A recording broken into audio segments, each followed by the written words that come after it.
Chapter 4.3.3 Development of Zarathushtra's Doctrines of the Supreme Being. The two supreme councils, Srosh and Boundless Time. Such is the original Zoroastrian notion of the two creative spirits who form only two parts of the divine being, but in the course of time, this doctrine of the great founder was changed and corrupted in consequence of misunderstandings and false interpretations. Spento Ma'enush was taken as the name of Ahura Mazda himself, and then, of course, Engro Ma'enush, by becoming entirely separated from Ahura Mazda, was regarded as the constant adversary of Ahura Mazda. Thus, the dualism of God and devil arose. Each of the two spirits was considered an independent ruler, endeavoring to destroy the creation of the other, and thus both waged constant war. This dualism is best perceived in the first Vargard of the Vendidad. After the sovereignty and independence of these two spiritual rulers was once acknowledged by some of the most influential leaders of the congregation founded by Spitama Zarathushtra, Kanon Srosh, I think that's how they say it nowadays. Each of them was then supposed to have, like terrestrial rulers, his own council and court. The number of counselors was fixed at 6, who were regarded as the actual governors of the whole universe, each ruling over a separate province assigned to him by his spiritual ruler. To Ahura Mazda, or Spento Ma'enush, no other power was left but to preside over the celestial council. We often find him even included in the number of the celestial counselors, who were then called the 7 Ameshaspentas, now corrupted to Ameshaspens, i.e. immortal benefactors. The several names by which we find the Ameshaspentas called these Wahu Mano, Asha Bahishta, Kshatra Ba'irya, Spenta, Armaite, Haurvatad, and Ameratad are frequently mentioned in the Gathas, but they are, as the reader may clearly see from the passages, see Yasna 47.1, as well as from etymology, nothing but abstract nouns and ideas, representing the gifts which Ahura Mazda, as the only Lord, grants to those who worship him with a sincere heart, by always speaking truth and performing good actions. In the eyes of the prophet, they were no personages, that idea being imported into the sayings of the great master by some of his successors. Wahu Mano Bahan is regarded as the vital faculty in all living beings of the good creation. Originally, his name was nothing but a term for the good principle, as emanating from Ahura Mazda, who is therefore called the father of Wahu Mano. He pervades the whole living good creation, and all the good thoughts, words, and deeds of men, humans, are wrought by him. Asha Bahishta, or the Bahisht, represents the blazing flame of fire, the light and luminaries and brightness and splendor of any kind whatever, wherever it may exist. The first part of the name, Asha, plural of Hashem, has various meanings, such as rectitude, righteousness, truth, and its epithet, Bahishta, means originally most splendid, beautiful, but was afterwards used in the more general sense of best.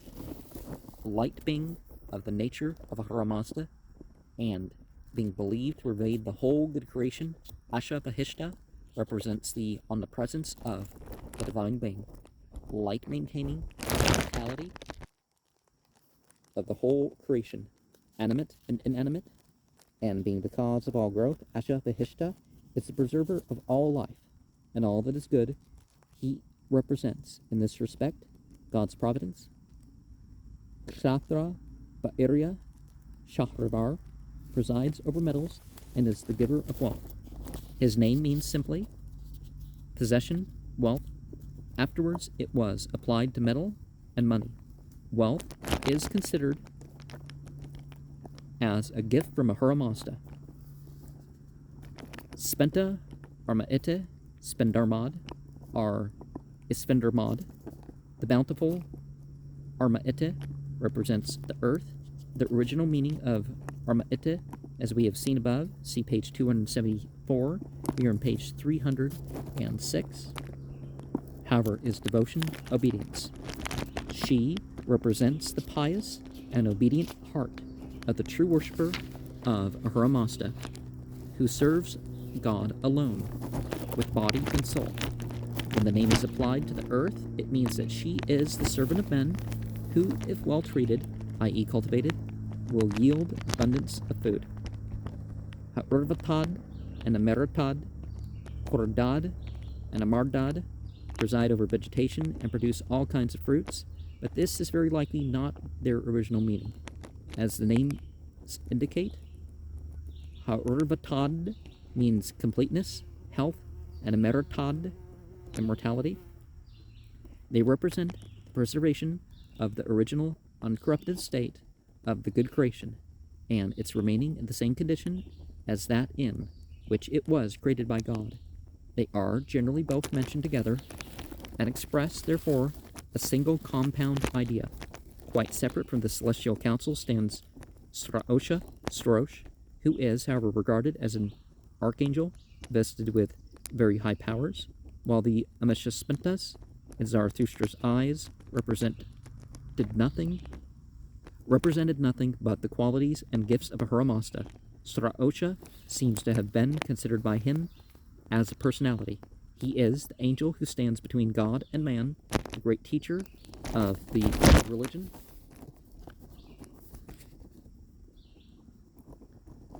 who instructed the prophet in it. He shows the way to heaven and pronounces judgment on human actions after death. For further information, see the Srosh Yasht, page 189, we are on page 307. Originally, his name meant hearing, from the root sru, to hear, which, taken in a religious sense, means the sacred tradition. In this respect, we may best compare the word with the Samskrita Shrute, by which name the Brahmins understand the sacred tradition as laid down in the various parts of the Vedas, especially in that which treats of the sacrificial rites. All that is said of Srosh and the Srosh Yasht fully agrees with this meaning of his name. We must therefore regard him only as a personification of the whole divine service, including the prayers as well as the sacrificial rites, when he is said to be the guardian of the whole creation, and that without his protection the world would fall a prey. It is meant that men must offer up prayers to God and worship him, and should they fail to do so, the good mind, Mano, within them becomes powerless, and the bad mind, Mano, takes the entire possession of them, instigating them to commit sins and crimes, in consequence of which they will become utterly cast away, both in this life and in that to come. Srosh fights chiefly against the Devas. This means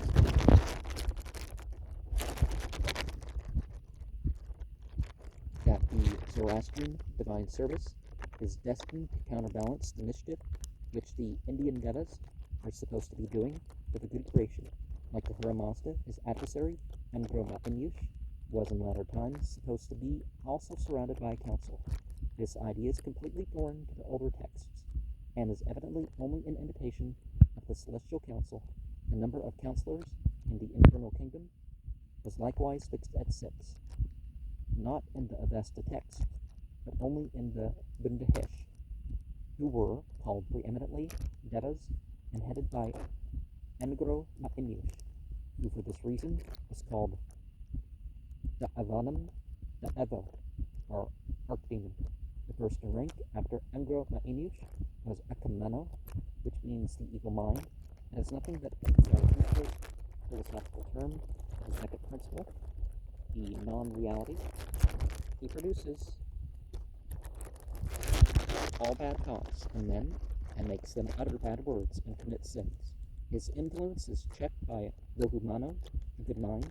The second seat in the infernal council is occupied by the king of the Vedic entities, Indra. The third place is assigned to Saurba, the Shiva of the Hindus. Fourth in rank is Naonhaitya, the collective name of the Indian Ashvins. The Elskura. The fifth and sixth places are occupied by two personifications, darkness and poison. See the Bundahish, edited by Westergaard, page 5. These are a good many of the other names of devas to be found in the Zendavesta, but almost all are nothing but personifications of vice and evils. Thus, for instance, Eshema means rapine, cat. Driwish is poverty. The Iwish, deceit, and so on. While the Celestial Council is always taking measures to prevent life and spreading truth, the infernal counselors are constantly plotting disasters for the destruction of life and endeavoring to spread lies and falsehood everywhere. The Zoroastrian idea of the devil and the infernal kingdom coincides entirely with the Christian doctrine. The devil is a murderer and a father of lies, according to both the Bible and the Zendavesta. In consequence of this entire separation of the two parts of the Hora Mazda and the substitution of the two independent rulers governing the universe, the unity of the Supreme Being was lost, and monotheism was superseded by dualism. But this deviation from an entire change of the prophet's doctrine did not satisfy the minds of all the divines and philosophers in ancient Persia. It was very likely only the innovation of an influential party or sect, probably that which was called Zendik, i.e., following the interpretation Zen, and which was opposed to that of the Naga. See page 14, we're on page 309. That dualism was actually the doctrine of the Zendiks. We best learn from the commencement of the Bundahish, which book purports to expound the lore of this party.